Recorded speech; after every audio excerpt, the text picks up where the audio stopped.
오늘 함께 나눌 말씀은 계시록 3장 1절부터 6절의 말씀입니다. 신약성경 맨 끝에 계시록 3장 1절부터 6절까지의 말씀입니다. 한 목소리로 봉독하겠습니다. 사대 교회의 사자에게 편지하라. 하나님의 일곱 영과 일곱 뼈를 가지신 이가 이르시되 내가 내 행위를 아노니 내가 살았다 하는 이름은 가졌으나 죽은 자로다. 너는 일깨어 그 남은 바 죽게 된 것을 굳건하게 하라. 내 하나님 앞에 내 행위에 온전한 것을 찾지 못하였느니 그러므로 내가 어떻게 받았으며 어떻게 들었는지 생각하고 지켜 회개하라. 만일 일깨지 아니하면 내가 도둑같이 이르리니 어느 때에 내게 이르는지 내가 알지 못하리라. 그러나 사대에 그 옷을 더럽히지 아니한 자 몇 명이 내게 있어 흰 옷을 입고 나와 함께 다니리니 그들은 합당한 자인 연고라. 이기는 자는 이와 같이 흰 옷을 입을 것이요 내가 그 이름을 생명책에서 결코 지우지 아니하고 그 이름을 내 아버지 앞과 그의 천사들 앞에서 시인하리라. 귀 있는 자는 성령이 교회들에게 하시는 말씀을 들을지어다.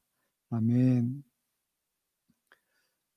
우리가 코로나로 교회에서 정상적으로 예배를 드리지 못한 지 벌써 9개월이 되었습니다. 우리가 3월 세 번째 주부터 시작해서 벌써 12월 두 번째 주가 되니까 벌써 9개월이 지났는데요. 우리의 일상도 많이 바뀌었지만 우리의 신앙생활도 많은 면에서 변화가 일어났습니다. 정상적으로 예배하지 못하니까 우리가 이제 다양한 방법으로 예배하는 것들을 찾게 되었고, 그래서 이제 온라인 예배, 유튜브나 줌이나 뭐 이런 것들도 많이 시도를 하게 되었습니다. 또 이제는 성도들이 교회로 오는 게 아니라 교회 리더들이나 목회자들이 성도를 찾아가면서 이렇게 격려하고 위로하는 그런 사역들도 펼치게 되었습니다. 그런데 우리가 이런 상황에 어느 정도 적응이 되었는지도 모르겠습니다. 요즘에 많은 분들이 얘기하는 것이 이 온라인 예배의 피로감입니다.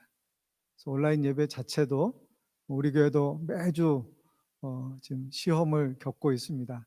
오늘은 지난 수요일 날 4시간에 걸친 여러 가지 시도와 노력을 하고, 그 다음에 마침내는 FBC에서 이제 또 카메라로 오늘은 빌려서 좀 더 새로운 방법으로 또 좀 더 안정적이고 깨끗한 영상과 소리로 성도님들에게 제공하고자 노력하고 있습니다.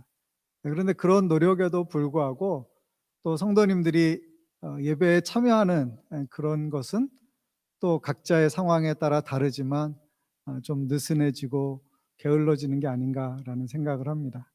그래서 전체적으로 보면 우리 교회 유치부나 아동부나 교육부 예배 때 많은 아이들이 참여하는 것에 비해서 성인들의 참여는 훨씬 더 저조한 것을 봅니다. 단지 숫자로만 말씀드리려고 하는 것이 아니라 그것이 우리의 예배 생활에 어떤 영향을 주고 있는지, 우리가 날마다 말씀과 기도 가운데 사는 것에서 어떤 영향을 받고 있는지, 개인의 경건 생활은 어떠한지, 헌금 생활은 어떠한지, 봉사하는 것은 어떠한지, 이웃을 사랑하거나 섬기는 것은 어떠한지 라고 하는 것들을 점검해 볼 필요가 있습니다. 한 해를 마감하고 새해를 준비하면서 올해도 힘들었지만 내년도 결코 만만하지 않을 것이라는 예견을 많은 사람들이 하고 있는 상황 가운데서 우리가 신앙 안에서 견고하게 서고 성장하고 성숙하기 위해서는 자신에게 어떤 변화가 필요한지, 어떻게 그 한계와 어려움을 뛰어넘을 수 있는 하나님의 은혜가 필요한지, 또 영적인 힘을 어떻게 공급받을 것인지, 어떻게 서로에게 그런 선한 영향력을 줄 것인지, 이런 부분들을 함께 생각하고 나누면서 저 여러분이 다시 한번 우리의 신앙이 주님 안에서 붙어있고 살아있고 깨어있는 그리스도인의 삶을 살아가게 되시기를 주님의 이름으로 권합니다. 오늘 우리는 사대 교회에 대해서 나누게 되어집니다. 우리가 지금까지 에베소 교회, 서머나 교회, 버가모 교회, 두아디라 교회를 방문했습니다. 오늘은 사대 교회를 방문하고요. 다음 주에 빌라델피아, 그리고 마지막 주에는 라오디게아 교회를 방문하게 되어집니다. 7개의 교회가 각각 주님의 음성을 들었고 칭찬받는 부분도 있었고, 물론 칭찬이 없는 교회도 있습니다. 오늘 우리가 읽은 사대 교회도 그 중에 하나이고요. 또 그 교회의 연약한 부분에 대해서 책망하시고 어떻게 거기에서부터 극복하고 이겨낼지에 대한 주님의 음성을 듣는 시간이 있었습니다. 그리고 이기는 자에게 주시는 하나님의 축복이 무엇인지를 소개해 주고 있습니다. 그리고 맨 끝에 성령이 교회들에게 하시는 말씀을 들어라. 귀 있는 자는 성령이 교회에 하시는 말씀을 들으라. 이렇게 되어지는데요. 어떻게 보면 그 교회 중에서 가장 오늘의 우리의 삶의 자리와 비슷한, 모든 교회가 우리의 교회에 오늘의 신앙생활에서 적용해 볼 수 있는 포인트들이 있지만 많이 비슷한 교회가 아마 사대 교회가 아닐까 생각이 되어지기도 합니다. 이 교회는 번화한 무역과 교통의 중심지에 놓여 있었습니다. 리디아라고 하는 옛날 왕국의 수도였고요. 그 다음에 지형적으로 굉장히 유리한 고지에 있어서 전쟁에서 난공불락의 요새로 불려졌습니다. 그리고 그 앞에 흐르는 강에서 사금을 채취할 수 있어서 최초로 금화가 생산되어졌던 그런 지역이기도 합니다. 그런데 이 교회는 초기 기독교에서 특별히 에베소를 중심으로 한 부흥의 역사 가운데에서 그 주변 지역에 많은 선한 영향력들이 펼쳐졌었는데 이 교회도 그러한 것 가운데서 세워지고 성장하게 되었습니다. 그리고 모든 환경들은 어떻게 보면 굉장히 좋은, 편안한, 안락한 그런 환경이라고 할 수 있을 것입니다. 그렇게 심한 박해도 없었고 또 많은 침략이나 이런 부분도 경험하지 않았었습니다. 그래서 그들이 영적으로 받은 은혜와 축복을 가지고서 변화된, 그리고 성숙한, 그리고 날마다 더 큰 열매를 맺는 삶을 살 수 있는 기회를 가지고 있었던 교회라고 할 수 있습니다. 그런데 이 교회는 무기력했고 무사한 일에 빠져 있었으며 또 활기가 없었던 것입니다. 어떤 비전도 또 어떤 꿈도 없는 그런 교회의 모습으로 남아 있었고, 이 편지를 보내게 될 즈음에는 그 교회가 서서히 잠식되고 침몰되고 변질되고 퇴보되어지는 그런 상황 가운데 있었습니다. 조건과 환경으로 볼 때는 가장 좋은 환경이었기 때문에 그로 말미암아서 하나님을 정말 열심으로 섬긴 것들, 많은 열매를 거두는 이런 것으로 말미암아서 큰 칭찬을 받아도 될 만한 그런 상황이었지만, 놀라운 사실은 이 교회에는 아무런 칭찬의 메시지가 없었다라고 하는 것입니다. 그리고 이 교회에 주시는 다른 중요한 메시지가 있었습니다. 오늘 나누고자 하는 첫 번째 메시지는 이 교회에 주신 주님의 판단이었습니다. 그것은 너희가 살았다고 하나 죽었다라고 하는 것입니다. 살았다고 하나 죽었다라는 것입니다. 그들은 영적인 파산 상태에 빠져 있는 것과 같았습니다. 3장 1절에 이렇게 시작하죠. 내가 내 행위를 아노니 내가 살았다 하는 이름은 가졌으나 죽은 자로다. 원래 여기 살았다 하는 이름은 가졌으나 그 다음에 강조로 그러나가 들어있습니다. 살았다 하는 이름은 가졌으나 그러나 죽은 자로다. 산 것과 죽은 것은 천양지차입니다. 너무나 큰 차이예요. 그런 스스로를 살았다라고 생각할지 모르지만 주님은 그들이 죽었다라고 말씀하는 것입니다. 그들은 세상에서 그렇게 나쁜 평판을 받지는 않았던 것 같습니다. 겉보기에는 좋은 모습이 있었습니다. 왜냐하면 번성한 도시도 있었고 그다음에 규모도 어느 정도 갖추어져 있었고, 그래서 꽤 괜찮아 보이는 그런 교회였어요. 그들의 외형적인 모습은, 겉모습은 좋은 모습처럼 보여졌지만 주님은 그들에 대하여 날카롭게 판단하십니다.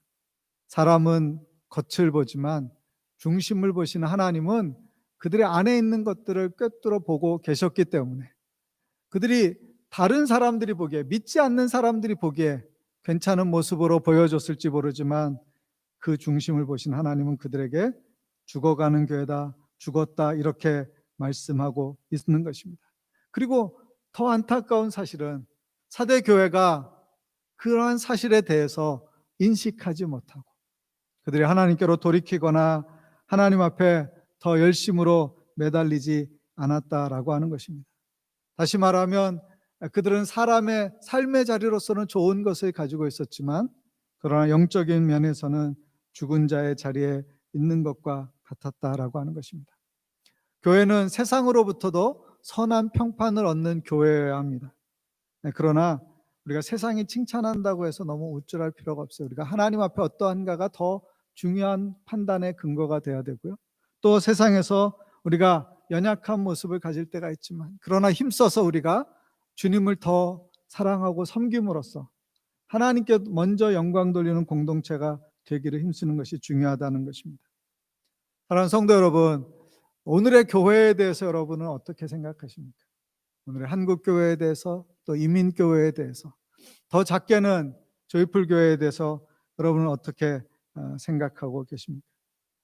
우리가 하나님 앞에서 정말 열심으로 전심전력하고 있는지, 아니면 우리의 편리함과 우리 자신의 유익이라고 하는 것을 더 큰 기준으로 삼아서 신앙생활을 하고 있는 것은 아닌지, 영적인 책임이나 거룩한 부담에 대해서는 회피하려고 하고, 그러나 좋은 것들에 대해서는 누리려고 하는 그런 마음으로만 주님을 섬기고 있는 건지 생각해 보아야 한다라고 하는 것입니다.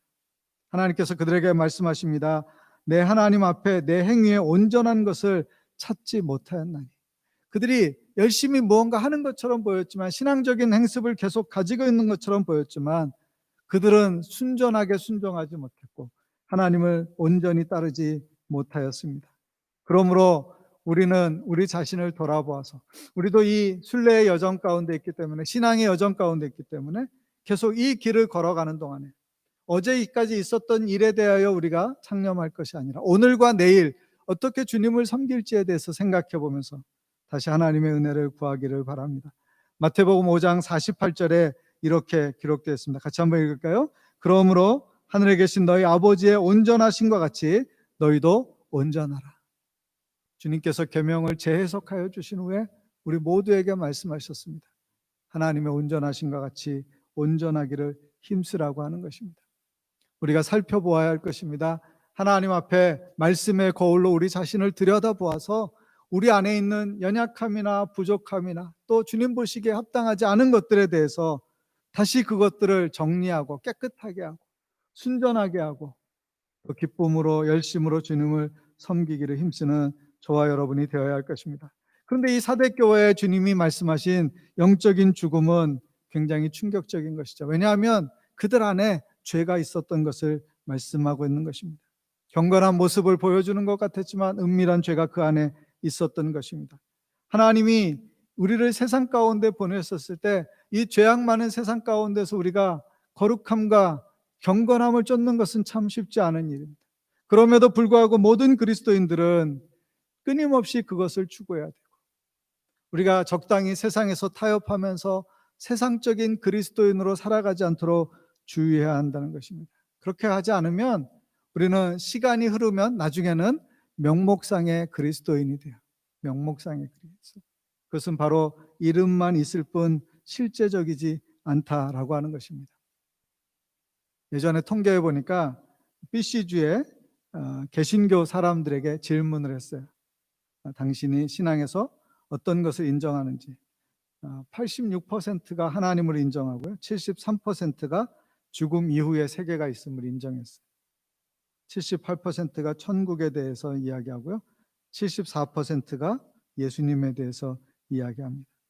그런데 58%가 사탄을 인식하고 있고요, 57%가 지옥이 있다고 믿고요, 35%가 주님의 재림에 대해서 인식하고 있다는 고백을 했습니다.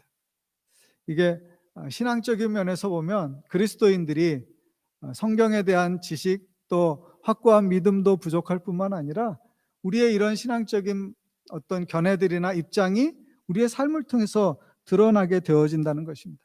그래서 기독교를 하나의 문화적인 것으로 이해한다든지 아니면 사회적으로 어떻게 우리가 조금 더 윤리적인 삶을 사는 것으로만 이해할 뿐, 이것이 우리의 삶의 진정한 중심에서부터의 변화와 하나님을 참으로 경외하는 사람으로 살아가는 것에 대해서 거룩한 그런 열정을 갖지 못하게 한다는 것입니다. 이사야서 29장 13절 말씀에 이렇게 기록되어 있습니다. 같이 한번 읽어볼까요? 주께서 이르시되 이 백성이 입으로는 나를 가까이하며 입술로는 나를 공경하나 그들의 마음은 내게서 멀리 떠났나니 그들이 나를 경외함은 사람의 계명으로 가르침을 받았을 뿐이라. 이 백성이 입으로는 가까이하고 입술로는 공경하지만 마음이 떠났다는 거예요. 성도 여러분, 우리의 신앙에 있어서 중심을 보시는 하나님 앞에 우리의 마음으로부터 하나님을 참으로 경외하는 그런 신앙이 일어나기를 바랍니다. 그렇지 않으면 우리는 위선자가 되는 거예요. 우리가 가끔 이렇게 연기자들이 어떤 배역을 맡아서 연기할 때요, 정말 깜짝 놀랄 때가 있잖아요. 그리고 그 연기에 감탄할 때가 있어요. 정말 저 사람이 그 연기를 하는데 실제 우리가 거기에 같이 몰입해서 그 사람이 진짜 그 사람인 것처럼 생각하는 정도의 그런 연기를 보여주는 사람들이 있습니다. 탁월한 연기자들이죠. 그러나 연기자들에게는 그것이 당연할 것이지만 우리의 믿음의 사람들에게는 하나님을 섬기는 것이 우리에게 하나의 쇼맨십이나 연기로 되어져서는 안 된다라고 하는 것입니다. 우리가 겉으로 드러나는 것뿐만 아니라 우리의 중심에서부터 하나님을 참으로 섬기는 것이어야 된다는 것입니다. 경건의 모양은 있으나 경건의 능력은 부인하는 자니, 이 디모데후서 3장 5절의 말세의 증상처럼 우리가 표면적인 그리스도인이 아니라 이면에서도 우리의 내면에서부터 참된 그리스도인이 되고 우리의 삶에서 보여지거나 풍겨지는 모든 것들이 중심에서부터 하나님을 참으로 경외하는 것으로부터 일어나야 한다라고 하는 것입니다. 아니면 우리는 거짓말쟁이거나 가면놀이를 하거나 연기하는 사람에 불과한 그리스도인이 되는 것입니다. 이 사대교회에 대해서 주님이 말씀하신 것은 바로 그것이에요.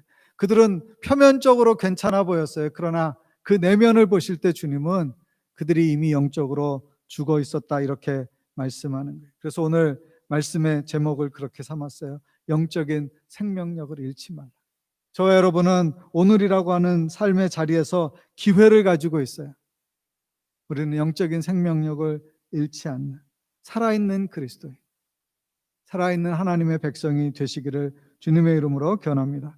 오늘 원로 목사님이 목회를 한 40년을 하시고 나서 이제 회고하는 글을 쓰셨는데요. 거기에 인상적인 것이 있었어요. 그분이 참 자신이 생각해 볼 때 안타깝게 여겼던 것이 네 가지로 말씀하셨는데요. 하나는 영적인 확신이 없는 진정한 변화가 되지 않은 사람들과 너무나 오랜 시간 동안 신앙생활한 거예요.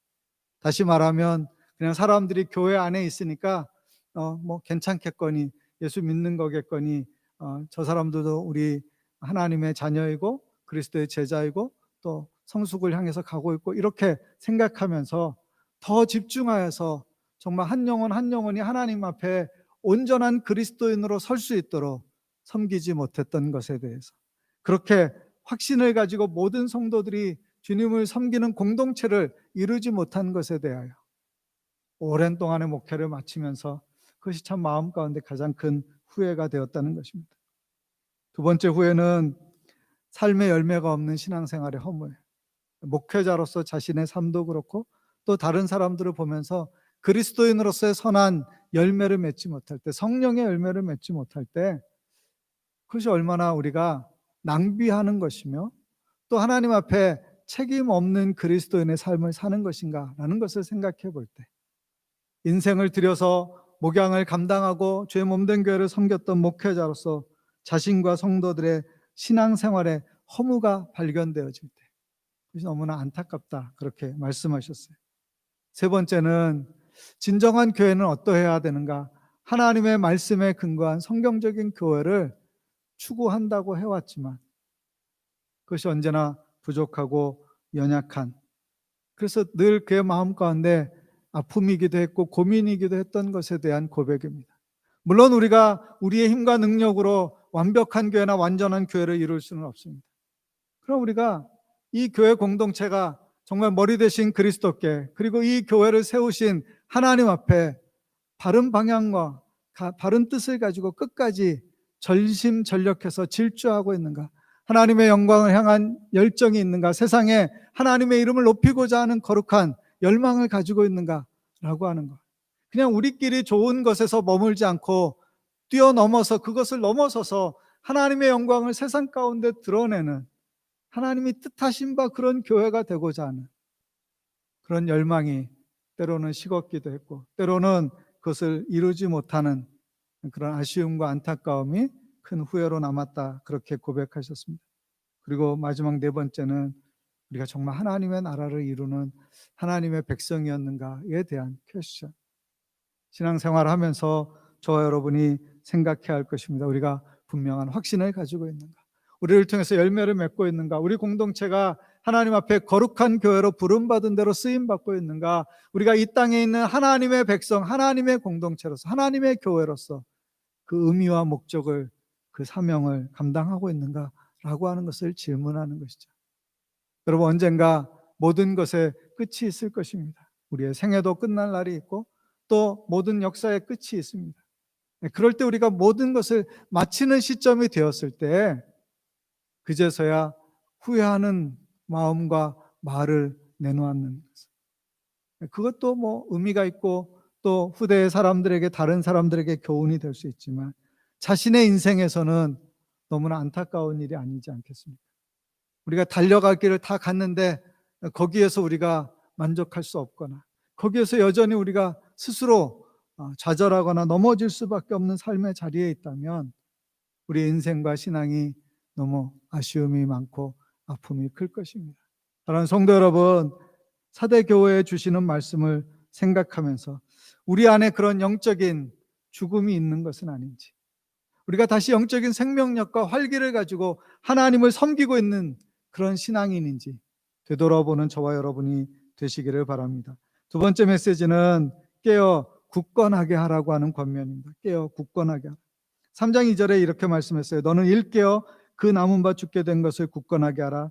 내 하나님 앞에 내 행위에 온전한 것을 찾지 못하였느니.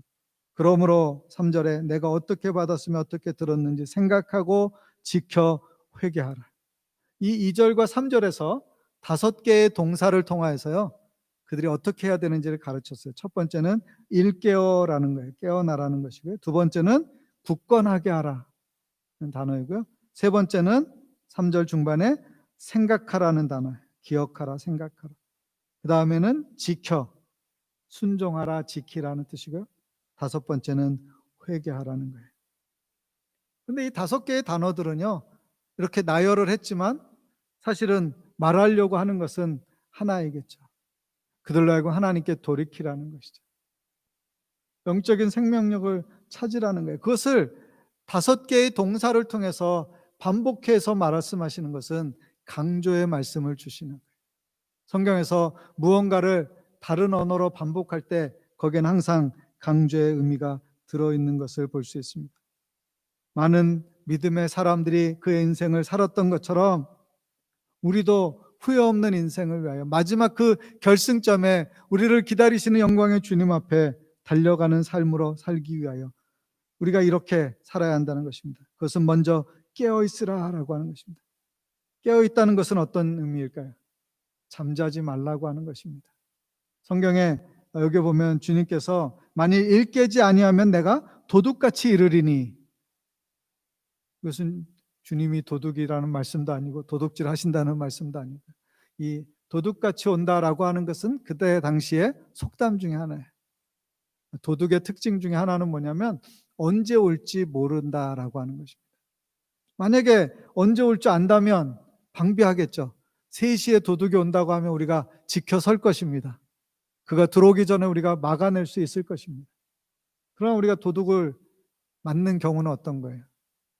우리가 잠시라도 틈을 보였을 때, 우리가 깊은 잠에 빠져 있을 때, 우리가 그 상황을 인식하지 못했을 때 그런 일이 벌어지면 여지없이 당하게 되어진다라고 하는 것입니다. 마찬가지로 그리스도께서 이 땅에 다시 오실 터인데 언제 오실지 우리가 다 알지 못합니다. 그러므로 언젠가 오실 때 그 전에 우리가 깨어 있으면 되지라고 생각할 것이 아니라 지금부터 깨어서 깨어있는 그리스도인으로 살아가야 한다라고 하는 것입니다.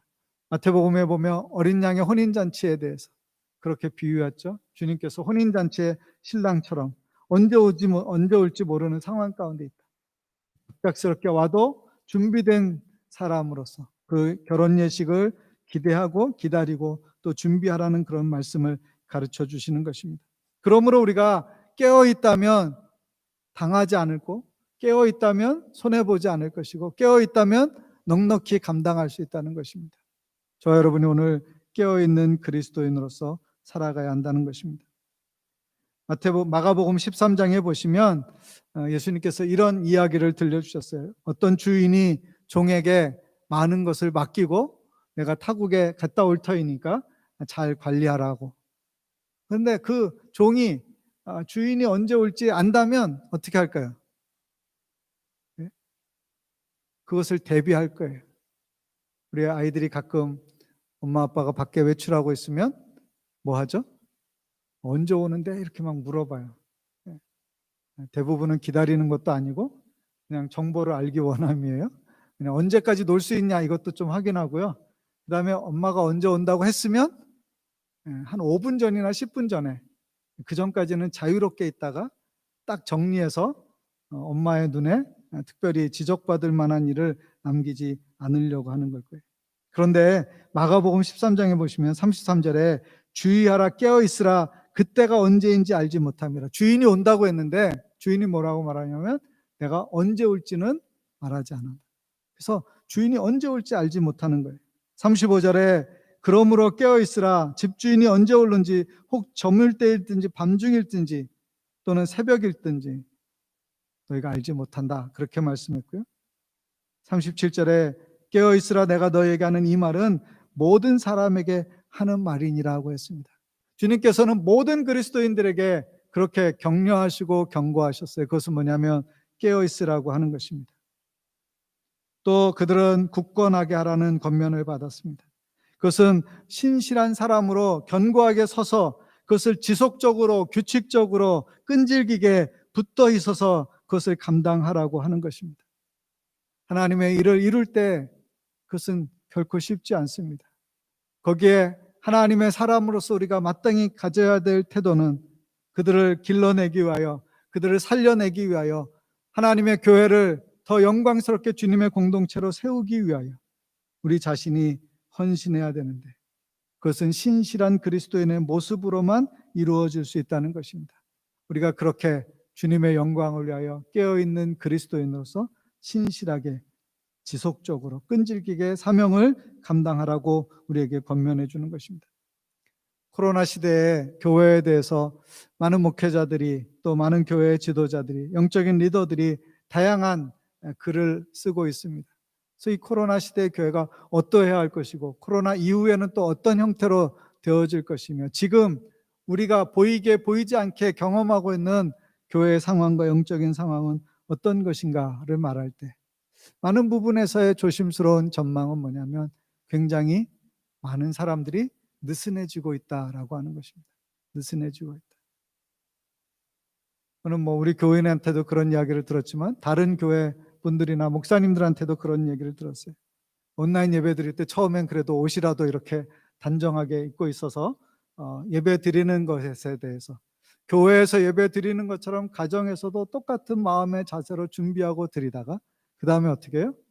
어느 순간 좀 편하게 캐주얼하게 입다가 그 다음에는 그냥 쌍방향이 아니고 일방향으로 보이니까 내가 잘 보면 되지, 내 모습은 주님이 이대로 받으실 거야, 그러면서 이제 아주 편하게 입고 있거나, 아니면 좀 더 느슨해서 이렇게 졸리면 약간 기울어진다든지, 더 나아가서는 12시 반에 꼭 해야 되는가?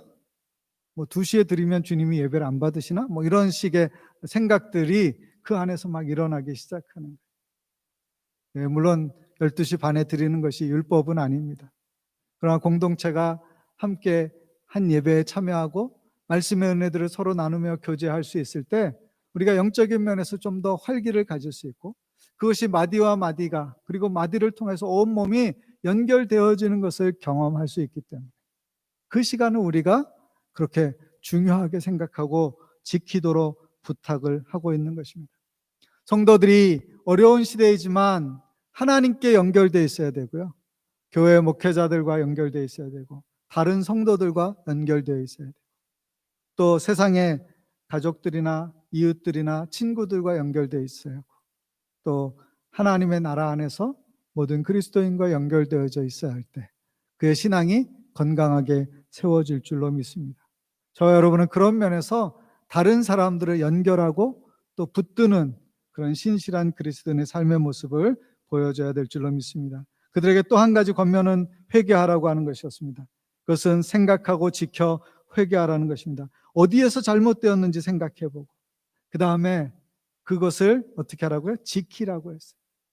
그들이 지키지 않았던 하나님의 말씀이 있었다면, 약속이 있었다면, 하나님의 성령의 능력을 체험하고도 그렇게 식어버린 그 마음을 가진 그들이 다시 돌이켜서 하나님의 은혜의 자리로 나오라고 하는 것입니다.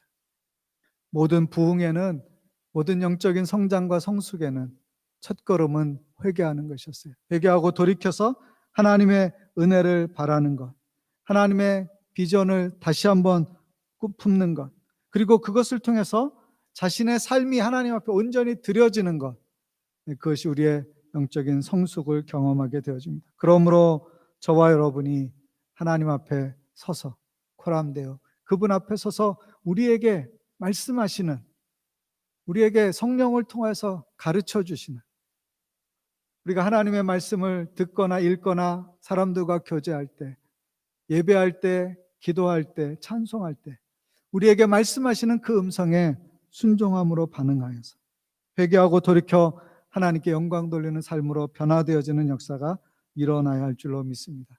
그런 은혜들을 경험하는 우리 모든 조이풀 가족들이 되시기를 주님의 이름으로 권합니다. 세 번째 마지막 메시지는 이기는 자에게 주시는 약속입니다. 이기는 자는 항상 하나님의 약속이 있습니다.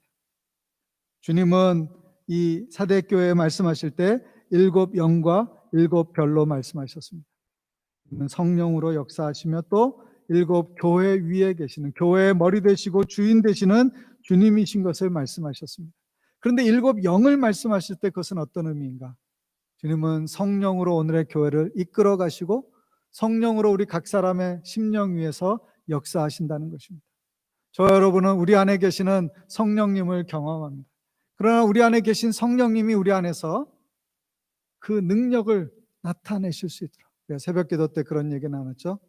성령을 근심케 하거나 성령을 소멸케 하거나 성령으로부터 멀어지지 않도록 주의하라고 했습니다. 우리는 성령으로 충만해야 할 것입니다. 성령께서 우리를 붙잡아 주실 때 하나님의 역사가 일어날 것입니다. 성령께서 우리를 변화시키실 수 있습니다. 성령의 능력을 경험하는 모든 그리스도인이 되어야 될 줄로 믿습니다. 성령 충만을 받으라 하고 말씀하셨을 때 그것은 지금도 계속적으로 충만한 상태로 유지되어져야 한다라고 하는 것입니다. 저 여러분이 어려운 시대를 살아가지만 영적인 활기를 가지고 성령의 충만함을 가지고 우리 앞에 놓인 모든 그 대적들을 이기고 싸움을 싸우며 달려갈 경주를 감당해서 하나님께 영광 돌리시기를 바랍니다. 그 사람들에게 3가지 축복을 약속하셨어요. 하나는 흰 옷을 입을 것이다.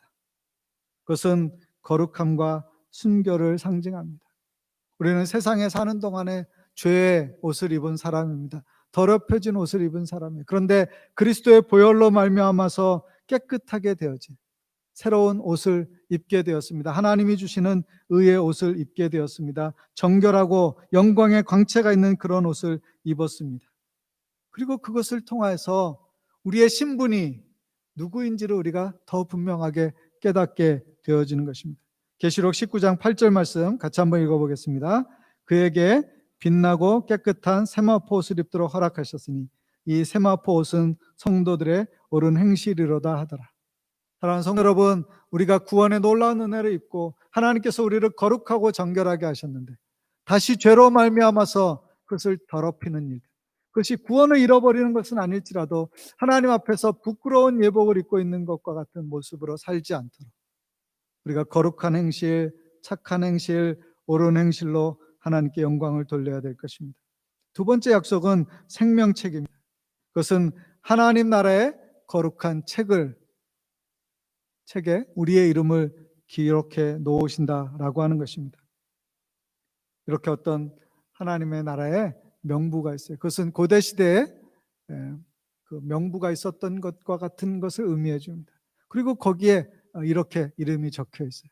저 여러분도 이 땅을 사는 동안에 여러 가지 명부에 우리의 이름이 있지 않습니까? 한국 같으면 주민등록이 있어서 가장 기본적인 것에서부터 여러분의 이름이 있어요.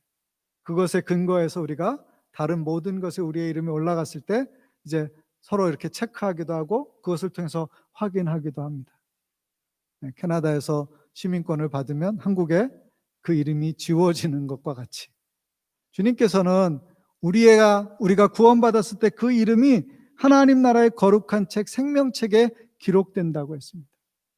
그것은 우리가 불명예스럽지 않게 영광스러운 이름으로 하나님의 자녀로서의 삶을 살게 된다라고 하는 것을 말합니다. 누가복음 10장에 보면 예수님께서 제자들이 나아가서 전도하고 돌아와서 귀신을 쫓아내고 여러 가지 역사가 일어난 것에 대해서 그들이 막 자랑스럽게 얘기할 때 그들에게 더 중요한 것을 말씀하셨어요. 너희 이름이 하늘에 기록된 것으로 기뻐하라고 하셨습니다. 저와 여러분은 하나님의 백성이고 우리의 이름은 하나님이 아신 바 되었고 하늘나라 생명책에 기록되어져 있는 줄로 믿습니다. 그러므로 우리는 그 이름에 합당한 삶으로 영광을 돌려야 할 것입니다. 우리가 그렇게 주님과 동행하게 될 때 그 생명책에 우리의 이름이 결코 지워지지 않아요. 그것이 우리를 보장해주고 또 우리의 인생의 마지막 선물 또 축복의 결과가 될 것입니다. 요한계시록 21장 27절에 이렇게 기록됐습니다. 같이 읽어볼까요? 무엇에든지 속된 것이나 가증한 일 또는 거짓말하는 자는 결코 그리로 들어가지 못하되 오직 어린 양의 생명책에 기록된 자들만 들어가리라. 구원받으면 우리의 이름이 생명책에 기록되어지는 줄로 믿습니다. 마지막 세 번째 약속은 그 이름을 내 아버지 앞과 그 천사들 앞에서 시인하리라 말씀하셨어요. 우리가 주님을 시인하면 주님이 우리를 시인하십니다. 우리가 주님을 믿고 따르면 주님도 우리를 인정하시고 존중하십니다. 하나님 앞에 특별한 하나님의 자녀로서 충성되고 거룩한 하나님의 자녀로서 하나님이 자랑스러워하시는 하나님이 인정하실 만한 또 하나님의 기쁨이 되는 성도의 삶이 이루어진다라고 하는 것입니다. 마태복음 25장 21절에 보시면 이렇게 그 달란트의 비유에서 말씀하셨습니다. 같이 읽습니다. 그 주인이 이르되 잘하였도다 착하고 충성된 종아 내가 적은 일에 충성하였음에 내가 많은 것을 내게 맡기리니 내 주인의 즐거움에 참여할지어다. 주님께서 인정하시는 삶이 됐을 때 그 영광이 뭐냐면요, 그 주인의 즐거움에 참여하는 것입니다. 저와 여러분이 그렇게 영광스러운 하나님의 자녀로 부름을 받았습니다. 그 모두가 다 하나님 앞에 영적으로 깨어있는 그리스도인들 되고 우리 안에 조금도 불의한 것이나 더러운 것이나 악한 것이 없어서 하나님 보시기에 합당한 믿음의 사람으로 이 땅을 살아가시기를 바랍니다. 그래서 우리는 살았다고 하나 죽은 자로다 라고 하는 그런 비극적인 평판을 받는 사람들이 아니라 우리는 살아있고 또 살아있으며 살아 역사하는 그리스도인이라 그런 평판을 받는 하나님의 자녀들이 되시기를 바랍니다. 우리가 살아가는 지금도 한쪽에서는 평안하지만 또 다른 면에서 보면 고난과 시련이 많기도 합니다. 그렇지만 우리가 꿋꿋하게 믿음으로 살아남아서 하나님의 영광에 참여하는 자가 되시기를 바랍니다. 성도 여러분, 영이 살아야 때 우리의 육적인 것들이 살아나게 될 줄로 믿습니다. 세상의 근심에만 매여 있지 마시고 하나님 앞에 영적으로 깨어있고 살아있어서 우리가 이 땅에서 경험하는 여러 가지 시련과 어려움도 능히 감당하고 또 넉넉히 이겨서 하나님께 영광 돌리는 주의 자녀들이 다 되시기를 주님의 이름으로 권합니다. 같이 기도하겠습니다. 시간 함께 기도하실 때 하나님, 우리가 살았다 하나 죽은 자와 같은 성도나 교회가 되지 않기를 원합니다. 이 마지막 세대에 주시는 경고의 말씀들을 듣게 하여 주시고 위선과 형식적인 신앙, 죄와 더러운 것들을 버리게 하여 주시고 우리의 중심을 보신 하나님 앞에 참 마음으로 하나님을 경외하며 섬기는 자들이 되게 하여 주옵소서. 성령 충만하게 해주십시오. 경건의 능력을 갖게 해주십시오. 세상을 향해서 하나님의 영광을 선포하는 사람들이 되게 해주십시오. 그렇게 합심해서 기도하겠습니다. 하나님 아버지 감사합니다. 이 시간 사랑하는 주의 자녀들이 주님의 이름을 높여 아버지 하나님 예배하며 또 오늘 말씀을 기억하고 하나님 앞에 엎드려 기도하며 나아갑니다. 하나님, 사대교회가 살았다 하나 죽은 자와 같은 평판을 받은 것을 우리가 경계하며 우리 자신이 깨어서 하나님을 의지하고 하나님을 따르는 사람이 되게 하여 주시기를 원합니다. 이 마지막 세대를 향한 경고에 우리가 귀를 기울이게 하여 주옵소서. 아버지 하나님, 무기력하고 무사한이라고 아버지 하나님 자기의 이익에만 몰두하는 그런 사람으로 살지 않게 하여 주시고, 아버지 하나님 우리를 구원하신 그 하나님 앞에 거룩하게 구별된 삶을 살며 위선과 형식적인 모든 아버지 하나님 신앙의 껍데기들은 버리게 하여 주시옵시고, 신앙의 중심에서부터 참마음으로 하나님을 경외하게 하여 주시고, 아버지 하나님 성령 충만하고 또 경건의 능력을 가지고 하나님의 이름을 높이는 우리들이 될 수 있도록 인도하여 주시옵소서. 하나님, 우리 저희풀교회를 주의 은혜와 사랑으로 덮어주시고 붙들어 주셔서 우리 안에 속한 모든 지체들 한 영혼이라도 하나님 어려움 가운데 있지 않게 하여 주시고 하나님의 은혜와 돌보심을 받게 하여 주시옵소서.